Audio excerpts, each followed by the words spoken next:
digamos que tá valendo. Tá valendo? Aí faz uma introdução e explica como se fosse o primeiro. Não é como se fosse o primeiro, não. Você pode fazer como se já tivesse outros. E aí, porque a pessoa vai assistindo assim, né? Não é 1, 2, 3, é tema. É porque dá pra ser cronológico, Não é pra ser cronológico, sequencial. Entendi. É um tema que a gente vai escolher e vai meter. Uma conversa normal, você tá assim gravado. Exato. Só que então, pessoal, mais um bate-papo aqui do Virtus Junxit, que é nosso blog sobre maçonaria, com os colaboradores aqui, nossos amigos e irmãos. Então, nossa ideia é sempre poder colaborar para uma melhor compreensão da maçonaria por maçons e não maçons. E hoje o tema da nosso bate-papo aqui, ninguém está preparado, o tema é surpresa, é só para ver, é tipo um brainstorm mesmo, é a questão da educação maçônica, né? Então eu vou lançar uma pergunta aqui e ver como é que meus irmãos aqui vão reagir com a pergunta. Quando vocês iniciaram na Demolei, na maçonaria, o que vocês tinham como expectativa, perspectiva de aprendizado? O que vocês tinham como perspectiva e expectativa de metodologia de ensino do que vocês viriam a ter que aprender?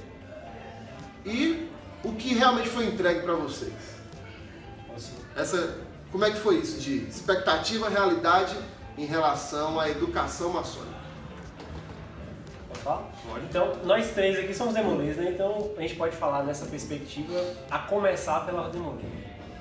E particularmente eu ingressei numa instituição, numa ordem que eu pretendia aprender sobre liderança e trabalho em equipe. Eu acho que essas eram os dois pontos que eu esperava aprender na ordem demolê: liderança e trabalho em equipe. Eu percebi, é claro, na vivência que ela entregou muito mais ensinamentos sobre como você trabalhar na vida adulta, como você se virar enquanto você for encarar o mercado de trabalho, sua vida profana, sua vida profissional, sua relação com as outras pessoas, do que propriamente dito, né? É claro que isso é uma parte do método. O trabalho em equipe é uma parte do método, mas a grande lição que me foi entregue, eu acho que foi essa. Já na maçonaria, que eu pude ingressar aí com 23 anos, né? Eu acredito que minha expectativa foi basicamente um complemento de tudo isso, porém em um outro ponto de vista, né? Já como um adulto, né? Digamos assim, para que eu pudesse realmente me relacionar melhor com as pessoas, me aprimorar enquanto homem e, sobretudo, isso, né, a melhor compreensão da vida, tendo como base ensinamentos morais que pudessem me engrandecer como pessoa. E eu acho que é basicamente isso.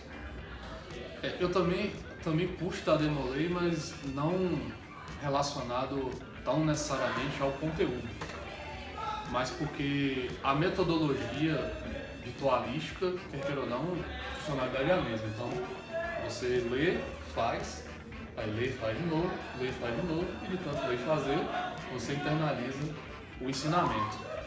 E quando eu falo que eu já previ uma divergência de conteúdo, é porque, já que a gente está falando de Ordem Molay, a Ordem Molay tem uns princípios que não necessariamente passam por esse arcabouço bíblico e às vezes cronológico, às vezes não, que a maçonaria oferece. Claro, a Ordem Molay ela está basilada em ensinamentos e numa bibliografia cristã, mas o que eu esperava da maçonaria, e isso de fato aconteceu, é que a gente se aprofundasse ainda mais no que diz respeito às alegorias bíblicas e elas convertidas em alegorias maçônicas, para que eu pudesse aprender de forma diferente, porque se fosse para aprender a mesma coisa, eu ficava na Demolei. Mas a percepção de trabalho em equipe, liderança, claro, se mantinha até pela nossa formação. Agora você perguntou também do que a relação de expectativa e realidade. E realmente a maçonaria entrega, né? Então, a expectativa era essa, de que através da ritualística a gente tivesse como se aprofundar no que naturalmente já me direcionava para o caminho do bem que eu sempre tentei seguir desde garoto. Agora, a realidade é que, embora na nossa vivência maçônica, a gente perceba que os ensinamentos são assimilados, a gente percebe também que não há uma preocupação tão contundente com aplicá-los diariamente. Isso é uma falha humana, claro. Eu posso até me incluir nessa crítica, porque sendo humano, eventualmente, eu falho e pratico diferente do que estudo e pratico na ritualística. Mas eu vejo que a maçonaria, principalmente por conta do choque de gerações, que é bem claro, eu acho que fica mais, o campo fica mais propício para que esse tipo de falha aconteça. Porque o que é certo para um maçom mais velho nem sempre é certo para mim, que sou um maçom mais novo. Então não é que a realidade é frustrante, de forma alguma. A realidade, inclusive, eu acho que é muito boa, porque todo mundo tem a oportunidade de aprender. Mas eu acho que a gente precisa ainda achar um ponto para que todo mundo consiga ali conviver em harmonia. A gente não pode deixar de falar da própria... que isso para mim só ficou claro, e acho que para todos, a partir da iniciação realmente. Da própria metáfora envolvendo a construção do templo de Salomão com a própria construção interior, né? Então eu acho que isso é a grande chave da metodologia que a maçonaria traz. Perfeito. Então, assim, vocês colocam a questão do ritual como um guia. Vocês vieram de experiências da Demolei, de muita ênfase na importância do ritual. E eu realmente compreendo a importância do ritual na movimentação psíquica do adepto, né? Da ordem iniciática, do Demolei, do maçom. O ritual como uma experiência psíquica, já que é um psicodrama ali, para introjetar e imprimir no coração e na mente algumas lições. Só que o contato com o ritual, melhor dizendo, apesar do ritual ser uma coisa coletiva, executada coletivamente, essa coisa do ensino, do que se tira dali de lições, é algo íntimo, né? É uma coisa que você relacionando com ele. E tudo bem, em relação a qualquer ordem iniciática é assim, o ritual é executado coletivamente e você, na sua busca individual com o que ele ensina, traz lições para a sua vida. No entanto, isso é individual, então de algum modo também isenta, se a gente focasse só nessa perspectiva, isenta a instituição de uma obrigação com um plano educacional, com um programa educacional com seus membros.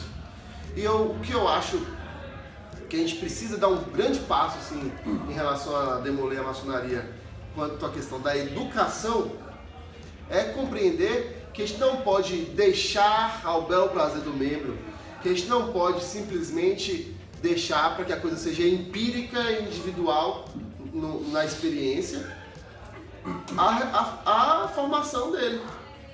Deixar solto. Não tem uma licença poética. Se relacione aí com o ritual e, aproveite o que for bom para sua vida, sabe? Então, assim, eu não entrei na maçonaria com uma expectativa sobre isso, porque eu já vim da Demolei, sabia como funcionava. Eu já entrei na maçonaria numa perspectiva de o que eu tenho que fazer para mudar nisso, né? Então, hoje eu realmente acredito que as lojas e os capítulos precisam trabalhar como salas de aula, como efetivamente escolas, onde a gente precisa ter um programa claro, uma matriz curricular clara do que vai ser estudado em cada grau, que assim como um professor precisa ter clareza no programa de curso dele,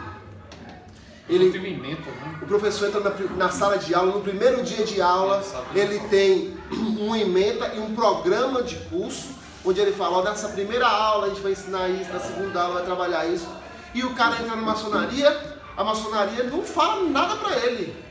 O cara entra na maçonaria e fica lá, o que eu vou aprender aqui?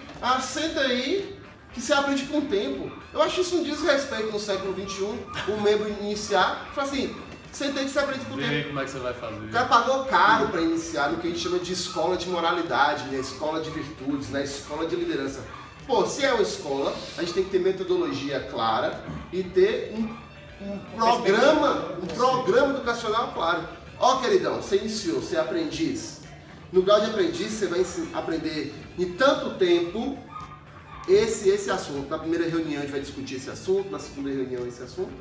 Assim como o professor fala na sala de aula. Sim, uma grade, né? Uma matriz curricular, com um fluxograma, um programa, porque o cara vai falar assim, massa, entenda a maçonaria, é isso aqui que eu vou aprender em tanto tempo.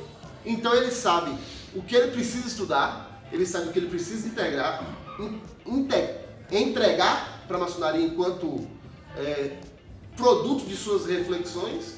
Então, eu tenho que mostrar que eu aprendi isso. Assim como na escola ou na faculdade, se você não demonstrar que você aprendeu o conteúdo não consegue progredir. Você não progride. Então por que na maçonaria o cara chega no grau 33 sem efetivamente saber as coisas da maçonaria? Porque dele não é cobrado. Mas sabe por que dele não é cobrado? Porque a ele não é apresentado. Eu não tenho como cobrar uma coisa que eu... Quando foi que você percebeu que não existe essa cobrança e que só dependeria do seu próprio esforço? Em que momento você consegue... Desde a Demolei. Na Demolei eu já vi que era assim. Que todo o progresso e tudo que eu aprendi era por esforço próprio. Porque eu entrei na Demolei, eu não recebi uma bibliografia básica. Eu entrei na Demolei, eu não recebi um programa de curso. Eu entrei na Demolei, era espaço. O que desce na cabeça do mestre conselheiro, ele falava assim, você vai estudar tal isso aí. Tanto que quando eu fui mestre conselheiro, a primeira providência que eu tomei foi fazer um programa de estudos capitular. E quando você falava... Pede. Inclusive de Brumado ele foi bem conhecido, ele espalhou ali pela região. Pois é, eu criei aquilo em 2003 quando eu fui mestre conselheiro, e virou um paradigma para todos os capítulos do interior da Bahia, da nossa região, porque não existia absolutamente nada. Ou seja, se aquilo que eu fiz Foi o norteador não fosse apareceu. importante, se não fosse importante, não ia reverberar. Reverberou porque existia e existe uma necessidade de sistematização da metodologia do que a gente precisa aprender, das lojas. Mas a gente não pode dizer que foi uma coisa que, por exemplo, hoje é uma realidade em todos os capítulos, é uma realidade presente, porque era justamente o que eu estava pensando. O fato de algo partir de baixo para cima, ou seja, da base até o momento de contagiar e chegar até outras instituições, até outros grupos, do que uma coisa vindo de forma mais estruturada, de forma mais próxima das lojas, dos capítulos, né? Não vou dizer imposta, mas trabalhada, testada, colocada em prática e, né? Sim. Enfim, tem tudo. Então por isso assim, eu acho que as grandes lojas, os grandes conselhos, as obediências, né, institucionais, as obediências maçônicas, as obediências das outras organizações da família maçônica, elas precisam cada vez mais procurar construir programas de educação com clareza metodológica, objetivos gerais e objetivos específicos, programa institucional de educação, para que cada pessoa que entre saiba o que ela vai efetivamente aprender e o que ela tem que aprender, e que cada pessoa que esteja nas lideranças, seja local, regional, estadual, também saiba o que elas têm que perseguir como objetivo dentro daquela organização. E tem uma coisa que me incomoda bastante, e tem muito a ver com isso. Porque isso que você está falando, que não é botar uma restrição em relação ao que precisa acontecer. Então, eu abro mão de algumas coisas, ou não, mas disso aqui eu não abro mão. Isso aqui precisa ser apresentado precisa acontecer com o aprendiz, o companheiro, o mestre, e aí quem for do Rio de York vai lá conversar com o Supremo Capítulo de Maçons Real lá para definir a mesma coisa lá. Quem estiver no grau 33 vai definir a mesma coisa lá. Só que, enquanto isso não acontece, a gente vê que meio que as pessoas não é que inventam. Eu sei que essas coisas reverberam a partir do tempo. E eu também não vou dar exemplo delas, porque senão a gente propaga o mito, que não é para ser propagado. Vou dar o G, por exemplo. Tem um monte de gente falando o que significa o G, mas tá lá no ritual. Se você olhar no ritual, tá lá escrito. Mas por que não? Por que o povo se sente à vontade para dizer, não, tá aqui, mas pode ser que signifique isso também. Porque se você relacionar com tal coisa de tal tempo, eu já vi gente relacionando coisas que eu vejo que não cabe. E como eu disse, eu não vou exemplificar, porque senão aí eu propago e aí daqui a pouco estão falando também. A melhor forma de parar de falar disso é só falar o certo. Exatamente, para de falar disso. Mas o G é um exemplo dessas coisas. Então se tá lá, se tá escrito, não é nem que você precisa oferecer o conteúdo para que saibam o que tá lá escrito, mas dizer, nisso aqui não se mexe. Porque se você mexer nisso aqui, você está deturpando o conteúdo bibliográfico maçônico. Isso aqui está aqui por um motivo. A gente tem pessoas, tipo assim, é até desrespeito, porque para que o ritual fosse traduzido, se montou uma comissão que naturalmente entrou em contato com a grande loja de onde ele veio, que naturalmente passou por revisão ortográfica ao longo de vários anos. Então, como é que você vai lá e fala assim, não é isso aqui não. Isso não se faz, e eu acho que passa por isso. Você tem obrigações a serem seguidas e apresentadas para quem é na maçonaria. E aí? E você? Você que está na sua loja, no seu capítulo Demolei, na sua loja de perfeição, no capítulo do Real Arco, o que você tem como expectativa e o que você teve como realidade no seu desenvolvimento maçônico? Deixa aí sua opinião e vamos bater um papo sobre isso. Vamos desenvolver mais essa conversa. Muito obrigado e até a próxima.